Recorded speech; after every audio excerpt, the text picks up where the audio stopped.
Los perros robots, parece que se están imponiendo en seguridad. Acá estamos viendo imágenes, pero quien nos va a contar mejor es Joan Zweig.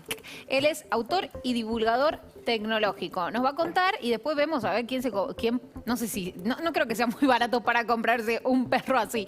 Pero bueno, parece que tienen otra funcionalidad. Joan, ¿cómo estás? Buen mediodía, gracias por sumarte.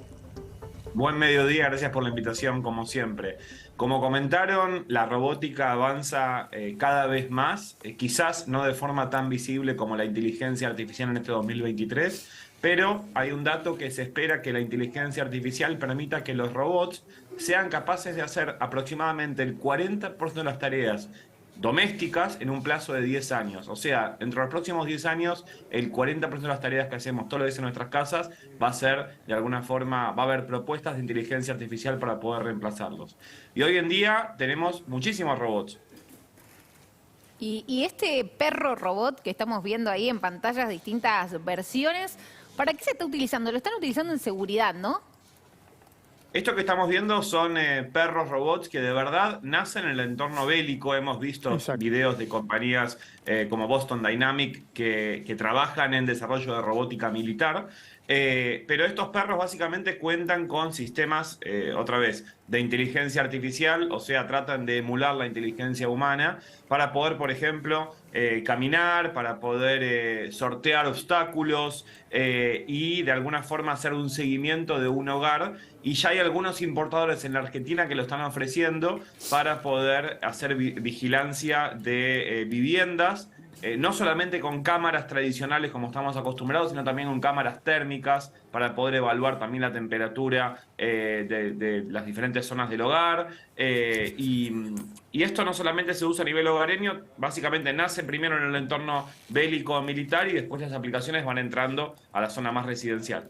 Ahora, esto de cuán accesible es, Joan, este tipo de robots. Cada vez que una tecnología empieza a irrumpir, los costos al principio pueden parecer muy altos en primera instancia y lo son. No se especifican los precios de este robot en puntual que se está trabajando. Tampoco es el único. Lo hemos visto también con los robots aspiradoras de viviendas, de casas. Al Ujú. principio era algo totalmente inaccesible y a medida que avanzan los años y más también producto de la pandemia se empezaron a masificar cada vez más. O sea que al principio puede parecer costoso, es costoso y también tiene su desventaja, no solamente tiene sus ventajas en este sentido. Claro, Joan, para que nos demos una idea, uno dice números así globales. El perrito base, por decirlo de alguna manera, sin muchas funciones y demás, en Europa se los consigue alrededor de 64.000 euros, ¿sí?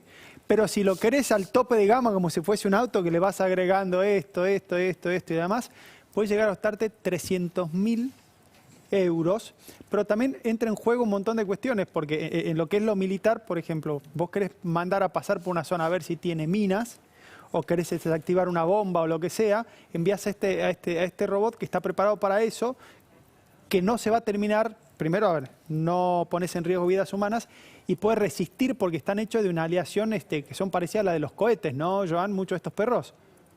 Sí, hay aleaciones de titanio, hay materiales de uso militar.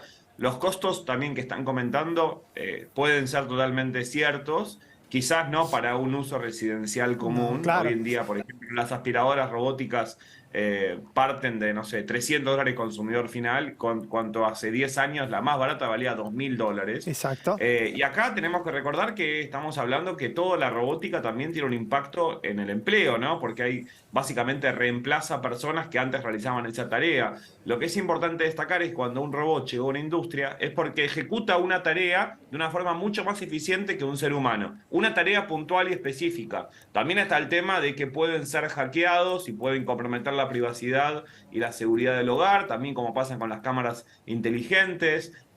Pueden también requerir mantenimiento y reparaciones muy costosas. Pero bueno, la robótica doméstica es un campo que en la Argentina se viene, y más producto de la pandemia, como hemos conversado, con los robots que aspiran, con los robots que limpian piscinas de natación, con los robots que tienen atención de niños y personas mayores. Estamos viendo cada vez más cómo la robótica, en conjunto con las tecnologías de inteligencia artificial, artificial empiezan a tomar cada vez más terreno. Este robot amarillo que estamos viendo es el robot Spot de Boston Dynamics, que tiene un nivel de aplicaciones muy grande para servicios de logística. Hemos visto también para compañías de delivery, que en alguna otra parte del mundo que está el robot ahí cruzando la calle para poder transportar algún alimento.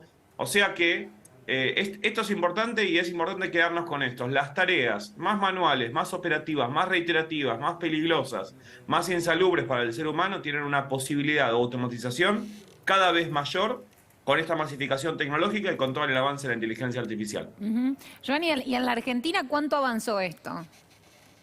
En la Argentina, como hemos comentado, hay muchísimos importadores y hay también muchas compañías que se dedican a lo que es desarrollo e investigación de este campo, es cierto. Y si uno entra, solamente con entrar a los portales de comercio electrónico más conocidos del país y buscar robots, va a encontrar una variedad muy grande, tanto de robots de entretenimiento como robots de usos específicos. Lo que hay que sacarnos también del mito es que estos robots no es que tienen morfología humana, no se parecen a una persona o a la robotina, o no se parecen a un extraterrestre. Tienen una forma pensada para un uso específico y puntual, como estamos viendo acá, que no se imagina al típico humanoide, ¿no?, de las películas de Terminator o de iRobot. O sea que tiene una morfología específica para poder desarrollar una tarea y que los robots reemplazan tareas, no reemplazan empleos, reemplazan tareas específicas, no reemplazan empleos. Ahora bien, si las tareas que yo realizo en mi empleo en su gran mayoría son operativas o reiterativas o muy manuales, la posibilidad de que máquinas como estas empiecen a reemplazar son muy grandes. Sí, claro, esa es la discusión que se viene. Claro, a ver, tenemos que reinventar las profesiones y en ese punto, Joan, si tenemos adolescentes que están escuchando, que están mirando el programa, o papás de adolescentes, dicen, ¿hacia dónde deberían enfocar su formación profesional teniendo en cuenta justamente estos cambios? En primer caso, me parece que los extremos no son buenos. No vamos a un mundo donde sea blancos o negros, o donde sea ingeniería versus comunicación, o nada por el estilo. Creo que lo más importante es entender que las habilidades, las denominadas las habilidades blandas, tienen una posibilidad de automatización cada vez menor, ¿no? Porque estos robots no tienen empatía, no tienen sentido del humor, no saben liderar un equipo, no pueden negociar son binarios, ¿no? Siempre son binarios en sus niveles de decisión. Entonces, me parece que tenemos que los profesionales que se vienen en un futuro son profesionales quizás más generalistas, donde saben un poco más de cada disciplina y donde tienen como una perspectiva como un poco más holística o mucho más integral en ese sentido.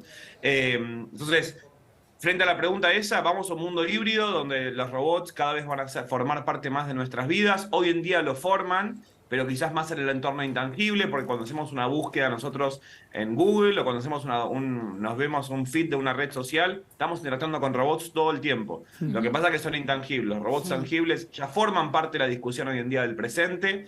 En industrias también estamos viendo cómo gobiernos empiezan a impactarlos. Por ejemplo, la policía estatal de Boston, en Estados Unidos, realizó también pruebas para poder cambiar agentes por robots. Las compañías de logística, como estamos viendo ahora en pantalla, también empiezan a reemplazar operarios manuales por robots para poder hacer un sinfín de tareas. Es un debate del presente. Cada vez va a estar va a ser un tema que tenemos que conversar, que tenemos que debatir, que va a tener sus implicancias, sus impactos en el empleo y también en la educación. Entonces, me parece que otra vez, no son extremos, no es blanco y negro, no es solamente el debate de programación o comunicación. Creo que son perfiles mucho más integrales con una mirada mucho más abarcativa.